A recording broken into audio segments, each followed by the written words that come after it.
Friends, Susheela tailors కు స్వాగతం అండి. ఇవాళ నేను చెప్పబోయే టాపిక్ ఏంటంటే మిషన్ గురించి ప్రాబ్లమ్స్ ఉంటాయి కదండి. అందులో పాదంది చెప్తున్నాను నేను. ఇక్కడ పాదం అంటే ఇదిగో చూడండి, ఇక్కడ పాదం అంటే ఇదిగో చూడండి, ఇక్కడ మనకి ఇది ఉంది కదా, ఇదిగోండి. ఇక్కడ మనకు ఈ పాదం పైన ఏమవుతుందంటే మనకు ఇది మనం డబుల్ క్లాత్ ఇలా పెట్టుకొని మనం స్టిచ్చింగ్ చేసామని అనుకోండి. అప్పుడు ఏంటంటే ఇది నాది పెద్ద మిషన్, ఓకే. చిన్న మిషన్లు ఉంటాయండి, చాలా మందికి చిన్న మిషన్లతోనే స్టిచ్చింగ్ చేసుకుంటారు ఇళ్లలో ఉన్నవాళ్ళు. అయితే ఏంటంటే డబుల్ క్లాత్ తో ఇలా మనం ఫోల్డింగ్ చేసి గాని కొంచెం లావు ఉన్న క్లాత్ ఉంటది అనుకోండి, అప్పుడు కూడా ఇది ఇక్కడ మనకు పాదం పైన ఏమవుతుందంటే అటు ఇటు జరిగే అవకాశం ఉంటది. ఇదిగో చూడండి, ఇప్పుడు ఇక్కడ నేను స్టిచ్చింగ్ చేస్తున్నాను. ఇక్కడ నాది పెద్ద మిషన్ కాబట్టి ఓకే, ఇది ఎంత లావుదైనా కూడా అడ్జస్ట్మెంట్ అవుతుంది.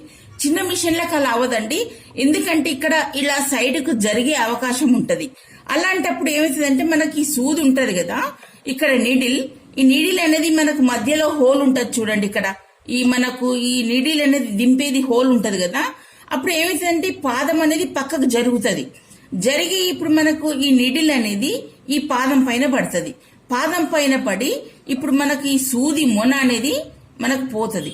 అప్పుడు పోయి ఏంటంటే మనకు స్టిచ్చింగ్ అనేది చక్కగా రాదు. మనకు నిడిల్ అనేది ఈ సూది అనేది షార్ప్ గా ఉంటేనే స్టిచ్చింగ్ కూడా చక్కగా వస్తుంది. ఎందుకంటే మనం సిల్క్ అట్లాంటి స్టిచ్చింగ్ చేసేటప్పుడు మనకి ఇక్కడ మొన పోయిందని అనుకోండి, ఈ షార్ప్ అనేది పోతే మనకు స్టిచ్చింగ్ చేసేటప్పుడు పోగుల కింద అంతా లేస్తుంటుంటది.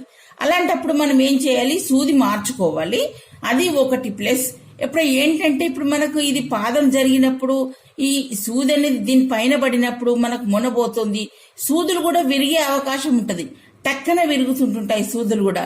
ఏంటి మాకు ఇలా సూదులు విరుగుతున్నాయి ఆస్తమానం అని అనుకుంటారు.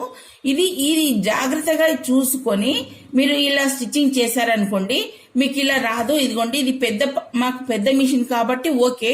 చిన్న మిషన్లకు ఇలా మనం డబుల్ క్లాత్ గాని కొంచెం దలసరిగా ఉన్న క్లాతులు గాని స్టిచ్చింగ్ చేసుకుంటప్పుడు స్లోగా చేసుకోవాలి. పాదం అనేది జస్ట్ ఇలా లేబట్టుకోవాలి. మనం జస్ట్ ఉండి లేనట్టుగా ఇలా పాదం పైకి అనుకుంటే అప్పుడు మనకు స్టిచ్చింగ్ కూడా చక్కగా వస్తుంది. మనకు పాదం పైన ప్రెషర్ ఇక్కడ పడదు. ఎందుకంటే ఇది ప్రెషర్ పడకుండా ఉంటే మనకు పాదం అటు ఇటు జరిగే అవకాశం ఉండదు. అందుకోసం అని చెప్పేసి ఇదిగోండి మనం ఇలా స్టిచ్చింగ్ చేసుకోవాలి. ఇదిగోండి, ఇప్పుడు ఇలా వచ్చేసింది. ఇప్పుడు మనకు స్టిచ్చింగ్ అనేది చక్కగా వస్తుంది. ఏంటంటే మనకు ఈ నిడిల్ అనేది ఈ హోల్లోకి చక్కగా రావాలి, స్ట్రైట్ గా ఉండాలి. ఈ పాదం జరిగితే గనక మనకి పాదం మీద ఈ సూది పడి ఈ మొనబోతుంది. మొనబోయేప్పుడు మనకు స్టిచ్చింగ్ కూడా చక్కగా రాదు. అందుకోసం ఇది బాగా అబ్జర్వ్ చేసుకోవాలి. కొంచెం దలసరిగా ఉన్న క్లాతులు ఉంటే గనక జస్ట్ మీరు ఉండి లేనట్టుగా ఇలా పాదం పైకి అనుకోండి. ఇలా పాదం పైకి అనుకుంటే మనకు చక్కగా మనకు ఈ స్టిచ్చింగ్ అనేది వస్తుంది. స్లోగా కుట్టుకోవాలండి, అప్పుడు ఫాస్ట్ గా కుట్టొద్దు. ఎందుకంటే మనకు దలసరిగా ఉన్న క్లాతులు లోపల దాకా కూడా మనకు నిడిల్ రావాలి కదా, అంటే లోపల నుండి దారం కూడా మనకు పైకి రావాలి కదా. అందుకోసమని స్లోగా కుట్టుకోవాలి మనం. ఇది స్టిచ్చింగ్ అనేది దలసరిగా ఉన్నప్పుడు స్లోగా స్టిచ్చింగ్ చేసుకుంటేనే మనకు చక్కగా వస్తుంది. ఈ నిడిల్ అనేది కూడా మనకు విరిగే అవకాశం ఉండదు. నిడిల్ మనకు అటు ఇటు జరిగి కూడా మనకు స్టిచ్చింగ్ అనేది చక్కగా రాదు. మధ్యలో గ్యాప్ వదులుకుంటూ వస్తుంటుంటది స్టిచ్చింగ్. అలాంటప్పుడు ఇవన్నీ ప్రాబ్లమ్స్ వస్తుంటాయండి.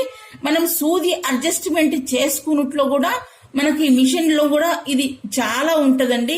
కొంచెం జస్ట్ మనకి ఎంత అంటే మనకు అదొక పాయింట్ కూడా కాదండి, ఇంకా అందులో ఆఫ్ కూడా ఉంటది. జస్ట్ అందులోనే ఉంటది మనకు అడ్జస్ట్మెంట్. ఈ సూది మనం ఈ ఫిట్టింగ్ లో ఇక్కడ మనం సూది మనం విరిగితే గనక మళ్ళీ సూది పెట్టి ఫిట్ చేసుకుంటాం కదా, అడ్జస్ట్ అవ్వదు చాలా మట్టుకు. అలా మనం అడ్జస్ట్ అయ్యేంత వరకు వేరే మామూలు చిన్న క్లాత్ తీసుకొని వాటి మీద ఫస్ట్ ట్రై చేసిన తర్వాతనే మీరు ఇలా నిడలు పెట్టుకున్నాక మీరు ఇలా స్టిచ్చింగ్ చేసి చూడండి, ఇది చక్కగా వస్తుందా లేదా అనేది.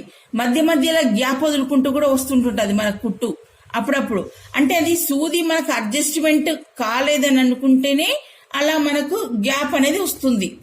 లేదా మనకు ఇప్పుడు నీడిల్ అనేది మనకు ఫిట్టింగ్ కరెక్ట్ గా ఉందని అనుకోండి, అప్పుడు మనకు స్టిచ్చింగ్ కూడా కరెక్ట్ గా వస్తుంది. ఇవన్నీ చూసుకోవాలి. మనం ఈ సూది అనేది పైకి ఉండకూడదు, మళ్ళీ కిందికి కూడా ఉండకూడదు. కిందికి ఉన్నా కూడా మనకు ఇలా బాబిన్ కేసు ఉంటది కదా, బాబిన్ కేసులో మనకు థ్రెడ్ అనేది బయటకు వస్తుంది కదా, అదనేది మనకు ఈ నిడిల్ ఇక్కడ మనకు ఈ మొన అనేది పోయి కూడా మనకు సరిగ్గా రాదు. ఇవన్నీ చూసుకోవాలండి, చాలా జాగ్రత్తగా చూసుకోవాలి. ఎప్పటికప్పుడు మనం మిషన్ క్లీన్ చేసుకోవాలండి. లోపల కూడా మనకు ఇక్కడ సపోజ్ ఇప్పుడు ఇక్కడ మనకు లోపల బాబిన్ కేసు ఉంది కదండి, ఇక్కడ ఈ బాబిన్ కేసు పెట్టేటప్పుడు కూడా మనకు డస్ట్ అనేది చాలా వస్తుంటుంటది. ఈ డస్ట్ అనేది కూడా బాగా క్లీన్ చేసుకోవాలి. మన ఈ బాబిన్ కేసు కూడా మనం తీసుకొని సరిగ్గా చూసుకోవాలి. చూసుకొని మనకు దారం అనేది ఇదిగోండి ఇక్కడ మనకు ఇప్పుడు మనం పెట్టే విధానం ఎలా ఉంటది అనంటే, ఇలా మనం ఫస్ట్ బాబిన్లో పెడతాం. ఇలా పెట్టి ఆ తర్వాత ఈ హోల్లో నుంచి మనకు థ్రెడ్ అనేది ఇందులోకి రావాలి. ఇలా టక్కు మన శబ్దం విని రావాలి. మీకు ఇప్పుడు ఇందాక వినొచ్చిందా, మళ్ళీ చూపిస్తున్నాను చూడండి. ఇదిగోండి ఇక్కడ మనకు ఇలా వచ్చినప్పుడే మనకు కరెక్ట్ గా అడ్జస్ట్ అవుతుంది. ఇప్పుడు ఇలా పెట్టేశాం. పెట్టిన తర్వాత ఇదిగో వినండి, ఇదిగోండి ఇక్కడ మనకు దారం అనేది తక్కువ శబ్దం వినొస్తుంది. ఇదిగోండి ఇలా వచ్చినప్పుడే మనకు ఈ దారం అనేది ఇందులో అడ్జస్ట్ అవుతుంది. ఇప్పుడు ఆ తర్వాత కొంచెం దారం ఇలా వదిలిపెట్టుకోవాలి. ఎందుకంటే మనకు పైకి ఇప్పుడు మనకు నిడిల్లో నుంచి పైకి రావాలి దారం. ఇదిగోండి ఇలా మనకు ఇది బాబిన్ కేసు పెట్టేటప్పుడు కూడా మనకి ఇలా శబ్దం రావాలి టక్కుమని. అలాంటప్పుడే అందులో ఫిక్స్ అవుతుంది మనకు ఏంటి బాబిన్ కేసు. ఇప్పుడు ఆ తర్వాత ఇప్పుడు లోపల నుండి దారం ఇలా తీసుకోవాలి ఫస్ట్. ఇదిగోండి ఇలా లోపల నుండి మనకు దారం వచ్చిందని అనుకోండి, ఇక మనకి 2 దారాలు వస్తున్నట్టుగా మనం ఇలా అనుకోవాలి. ఇక మనకి దారాలు 2 పైకి వచ్చాయి కదా, పైకి వచ్చినప్పుడే మనకు స్టిచ్చింగ్ అనేది చక్కగా వస్తుంది. ఇదిగోండి ఇలా మనకి ఇలా చక్కగా వస్తుంది. ఇలా వచ్చినప్పుడే మనకు స్టిచ్చింగ్ అనేది చక్కగా 2 దారాలు వచ్చినప్పుడే ఇలా మనం స్టార్ట్ చేయాలి. ఇంతకు ముందు కూడా మా కొన్ని వీడియోస్ ఉన్నాయండి మిషన్ ప్రాబ్లం గురించి.